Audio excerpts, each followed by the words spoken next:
தமிழ் மக்களுக்கு வணக்கம். திமுகவுடைய வேலையை காட்ட ஆரம்பித்து விட்டது அப்படின்றத நம்ம பார்க்குறோம். என்ன அப்படின்னா, மின்சாரத்துறை.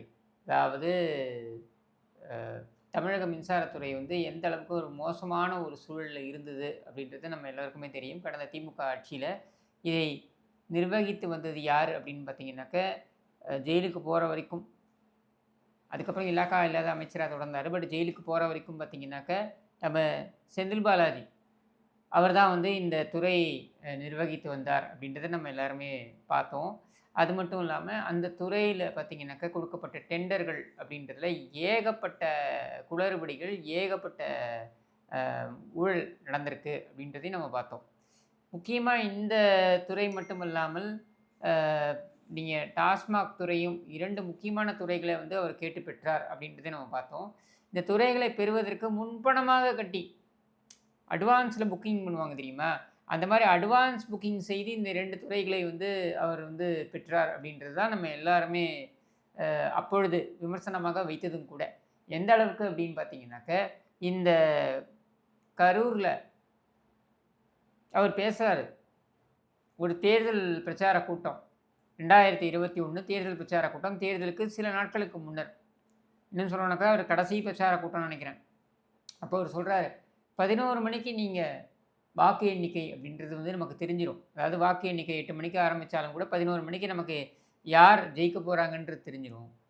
11 மணிக்கு நம்ம ஜெயிக்க போறோம் அப்படின்னு தெரிஞ்சா 11:05ற்கு நீங்க வந்து மணல் அள்ளிக் கொள்ளலாம். எவ்வளோ வேணாலும் அள்ளிக்கலாம்.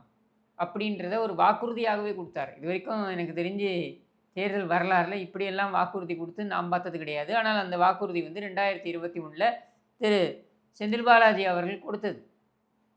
அதன் அடிப்படையில பார்த்தீங்கன்னா, வண்டி அது மாட்டு வண்டியில வந்து எடுத்துட்டு போறதுலேருந்து ஆரம்பிச்சு மிகப்பெரிய டேங்கர் லாரியில எடுத்துட்டு போற வரைக்கும் பார்த்தீங்கன்னா, எல்லாத்தையும் சுரண்டி, சுரண்டி, சுரண்டி எவ்வளோ முடியுமோ சுரண்டிட்டாங்க.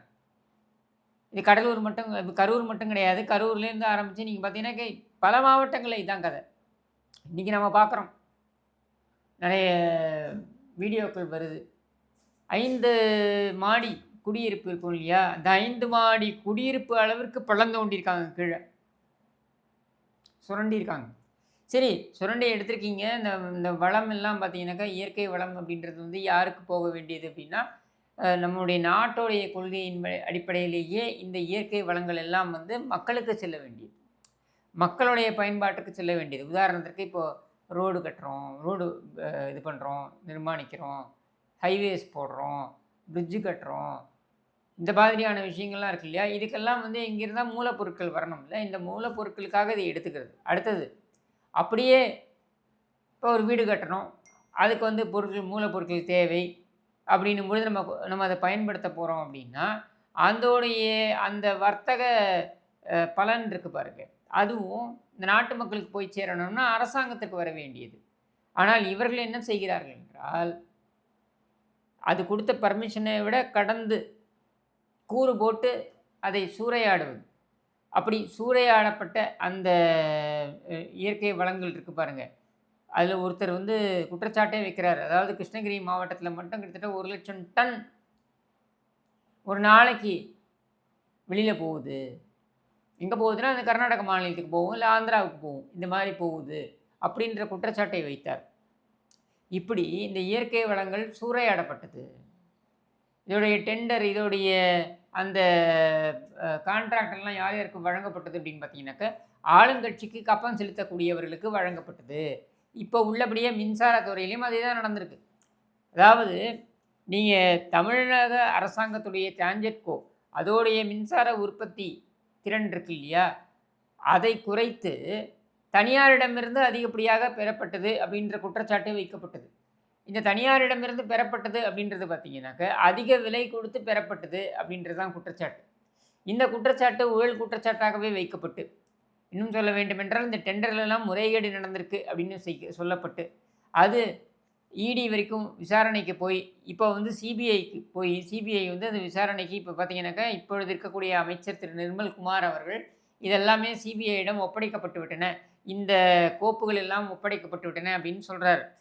இன்னும் சொல்லணும்னாக்கா, கடந்த 2, 3 நாட்களுக்கு முன்னர் அவர் வந்து ஒரு ஆய்வு மேற்கொண்டிருக்கிறார் அந்த அலுவலகத்துக்கு வந்து.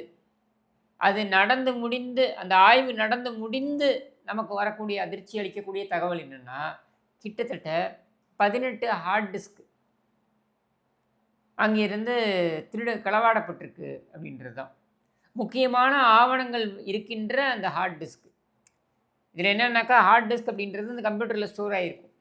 இதை தவிர்த்து ஆவணங்களாக டாக்குமெண்ட்டாக இருக்கும்னா ஃபைல்களில் இருக்கும். ஆனால் அந்த ஃபைல்களில் இருக்கிற டாக்குமெண்ட் மட்டும் எப்படி இருக்க போகுது? நாளைக்கே ஒரு தீ விபத்து ஏற்படலாம், இது காணாமல் போகலாம். இந்த மாதிரி எவ்வளோ விஷயங்கள் இருக்குது. இந்த ஹார்ட் டிஸ்கெல்லாம் காணாமல் போனதற்கான காரணம் என்ன அப்படின்றது பார்த்தீங்கன்னா, இதை நீங்கள் ஆழமாக கூர்ந்து கவனிக்கணும். இது ஏற்கனவே இவங்க கையாளக்கூடிய யுக்தி. உதாரணத்திற்கு டாஸ்மாக் சம்பந்தமாக இடி ரெய்டு பண்ணாங்க. நம்ம எல்லாருக்குமே தெரியும். அந்த இடி ரெய்டு அப்படின்றது பார்த்தீங்கன்னாக்கா, இடியோடைய அலுவலகத்திலேயே, தலைமை அலுவலகத்திலேயே அந்த ரெய்டு நடந்தது. அதுலேயே முக்கியமான ஒரு குற்றச்சாட்டு வைக்கப்பட்டது என்ன அப்படின்னு பார்த்தீங்கன்னா, இந்த முக்கியமான ஆவணங்கள் எல்லாம் அழிக்கப்பட முயற்சிகள் நடத்தப்பட்டன அப்படின்றது குற்றச்சாட்டாக வைக்கப்பட்டது. அது மட்டும் இல்லாமல் அங்கேருந்து சீஸ் பண்ணாங்க இல்லையா, இந்த லேப்டாப்பு, இந்த கம்ப்யூட்டர்லாம். இப்போ அதில் இருக்கக்கூடிய ஹார்ட் டிஸ்க்கு, அதிலேருந்து இருக்கக்கூடிய தகவல்கள் அப்படின்றதுக்கு இல்லையா, அதன் அடிப்படையில் தான் இந்த குற்றப்பத்திரிகையை தாக்கல் செய்ய போகிறாங்க. அந்த வழக்கம் இப்போ பெண்டிங்கில் இருக்குது. அந்த வழக்கம் யாரை நோக்கி செல்லும்னா, திருப்பி இதே செந்தில் பாலாஜியை நோக்கித்தான் செல்ல போகிறது அப்படின்றது நம்ம எல்லாருக்குமே தெரியும். இப்போ பிரச்சனை என்ன தெரியுமா? செந்தில் பாலாஜியின் மீது வழக்கு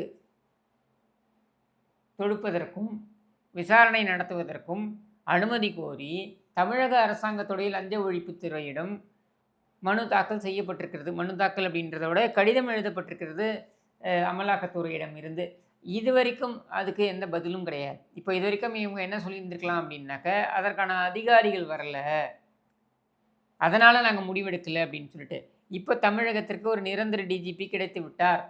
திரு மகேஷ்குமார் அகர்வால் அவர்கள் நேற்று பணியில் அவர் பொறுப்பேற்று கொண்டிருக்கிறார் அப்படின்ற நிலையில் 3 அமைச்சர்களுக்கு எதிராக, 3 முன்னாள் அமைச்சர்களுக்கு எதிராக அந்த வழக்குகள், இதில் என்ன நடவடிக்கை எடுக்கப் போகிறார் அப்படின்ற கேள்வி நமக்கு உரக்க கேட்குது.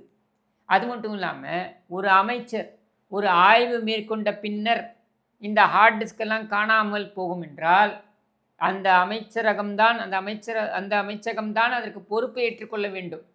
நீங்கள் போகவே இல்லை, அது ஆனால் காணாமல் போயிடுச்சுன்னா பரவாயில்ல. நீங்கள் ஆய்வு பண்ணதுக்கப்புறம், நீங்கள் ஆய்வு மேற்கொண்டதற்கப்புறம் இந்த ஹார்ட் டிஸ்க் காணாமல் போகுது அப்படின்ற தகவல் உண்மையாக இருக்கும் என்றால், அப்போது இந்த அமைச்சகம், இந்த அமைச்சர், அதிகாரிகள் இவர்கள் எல்லாரும் பொறுப்பேற்றுக்கொள்ள வேண்டும். இனிமேலும் நீங்கள் சாக்குப்போக்குகள் சொல்ல முடியாது. அப்போ இந்த வழிமுறைகளை எல்லாம் திமுக கடைபிடிக்கும் அப்படின்றதுல மாற்று கருத்தே இருக்க முடியாது. இது இன்னைக்கு நேற்று இல்லை, 1970களிலிருந்து நம்ம பார்க்கக்கூடிய விஷயம். சர்க்காரியாலாம் எடுத்து பார்த்தீங்கன்னாக்கா இந்த மாதிரி தான் ஒரு கான்ட்ராக்டர் தற்கொலை பண்ணிக்கிட்டு இருப்பான். அதுக்கப்புறம் சாதிக் பாட்ஷா தற்கொலை பண்ணிக்கிட்டான் ஸ்பெக்ட்ரம் விவகாரத்தில், இந்த கலைஞர் டிவி விவகாரத்தில், இப்படி சொல்லிக்கிட்டே போகலாம். அண்ணா நகர் ரமேஷ் அவர் குடும்பத்தோடு தற்கொலை பண்ணிக்கிட்டாப்புல. இந்த மாதிரி நிறைய நடந்துட்டுருக்கு. இது எல்லாமே திமுகவுக்கு கைவந்த கலை என்கிற நிலையில் தாவேகா என்ன செய்ய போகிறது? அரசாங்கத்தை நோக்கி நியாயமான விமர்சனங்களை இதெல்லாம் வைக்கலாமா கூடாதா என்றால் தாராளமாக வைக்கலாம். இந்த அரசாங்கத்தை கேள்வியே கேட்கக்கூடாதுன்னு நீங்கள் சொல்ல முடியாது. அப்போ இதெல்லாம் நியாயமான கேள்விகளாக முன்வைக்கப்படுகின்றன. இதற்கு என்ன பதில் சொல்ல போகிறார் மாண்புமிகு முதலமைச்சர் அவர்கள்? நாளை மறுநாளோ நாளையோ 10ஆம் தேதின்னு நினைக்கிறேன், தமிழகத்துடைய 10ஆம் தேதியோ 8ஆம் தேதியோ தமிழகத்துடைய அந்த அமைச்சரவை கூட்டம் 25 நாட்களுக்கும் மேலாக கிட்டத்தட்ட 1 மாதம் வரைக்கும் தமிழகத்துடைய அமைச்சரவையே கூடலை. அந்த அமைச்சரவை கூட்டமே இப்பொழுதுதான் நடக்கப் போகிறது என்கிற நிலையில் இந்த ஊழல் பேர்வழிகள் மீது நடவடிக்கை எடுக்க வேண்டும் என்று ஏற்கனவே காவல்துறையிடம், அமலாக்கத்துறையிடமிருந்து வந்துவிட்ட கடிதங்களுக்கு அனிதா ராதாகிருஷ்ணன், செந்தில் பாலாஜி, KN நேரு போன்றவர்கள் மீது எடுக்கப்படக்கூடிய நடவடிக்கைகள் என்னவாக இருக்க போகிறது அப்படின்ற கேள்வி நம்ம எல்லாருக்குமே வருது. இல்லை தாமதப்படுத்த போகிறீங்களா? தாமதப்படுத்த போகிறீங்கன்னா யாரையோ காப்பாற்றுவதற்காக நீங்கள் செயல்படுகிறீர்கள் என்ற குற்றச்சாட்டு உங்களை நோக்கி வரும். நாம் நீங்கள் பழிவாங்கும் நடவடிக்கையில் இறங்குங்கன்னு சொல்லலை. ஏற்கனவே குற்றச்சாட்டுகள் இருக்கின்றன. ஏற்கனவே வழக்குகள் நிலுவையில் இருக்கின்றன என்ற சூழல்ல இன்றைக்கு அமலாக்கத்துறை இதற்குள் வர வேண்டும் என்றால் நீங்கள் எஃப்ஐஆர், அதாவது நீங்கள் முதல் தகவல் அறிக்கையை பதிவு செய்ய வேண்டும். முதல் தகவல் அறிக்கையை பதிவு செய்யுங்கள் என்று சென்னை உயர்நீதிமன்றமே உத்தரவு பிறப்பித்த விட்ட பின்னர் தமிழக அரசாங்கம் ஏன் தாமதிக்கிறது அப்படின்ற கேள்வி வருது இல்லையா? பாமர மக்கள் இந்த கேள்வியை கேட்க வேண்டும். ஏன் தாமதிக்கிறீங்க? என்ன உங்க பிரச்சனை? எது உங்களை தடுக்குது? நீங்க தான் தேர்தல் பிரச்சாரத்தில் சொன்னீங்க, இந்த அமைச்சர்கள் எல்லாம் கம்பி எண்ணுவார்கள் என்று சொன்னீர்கள். அவர்கள் கம்பி எண்ண வேண்டுமா வேண்டாமா என்பதனை சம்பந்தப்பட்ட துறைகள், சம்பந்தப்பட்ட அதிகாரிகள் முடிவெடுத்துக் கொள்ளட்டும். ஆனால் எஃப்ஐஆர் போடுறது, முதல் தகவல் அறிக்கை போடுவது அப்படின்றது நீங்கள் செய்ய வேண்டிய ஒரு கடமை என்று உயர்நீதிமன்றமே சொல்லிவிட்ட பின்னால் அதை ஏன் தாமதிக்கிறீர்கள் அப்படின்ற கேள்விக்கு இதுவரையில் விடை இல்லை. இந்த அரசாங்கம் நீண்ட நாட்களுக்கு இதை தாமதிக்க முடியாது. தாமதிக்கிறீர்கள் என்றால் அவர்களை தப்ப வைக்க நீங்களும் உடந்தையாக இருக்கிறீர்கள் அப்படின்ற குற்றச்சாட்டு உங்களை நோக்கி வரும் என்பதனை இங்கே உணர்த்தி இந்த கேள்விகள் அடுத்தடுத்து உங்களை நோக்கி வரும். பொதுமக்களிடம் இருந்து வரும். எதிர்க்கட்சிகள் கேட்குறாங்க, கேட்கல விட்டுருங்க. பொதுமக்களிடம் இருந்து வரும். இதற்கு என்ன பதில் சொல்ல போகிறீர்கள் என்பதனை உங்களுடைய பேச்சு மட்டும் கிடையாது, சொல் மட்டும் கிடையாது, செயல்பாடு என்னவாக இருக்கிறது அப்படின்றத வரும் நாட்களில் பார்ப்போம் என்று கூறி விடைபெறுகிறேன். நன்றி, வணக்கம்.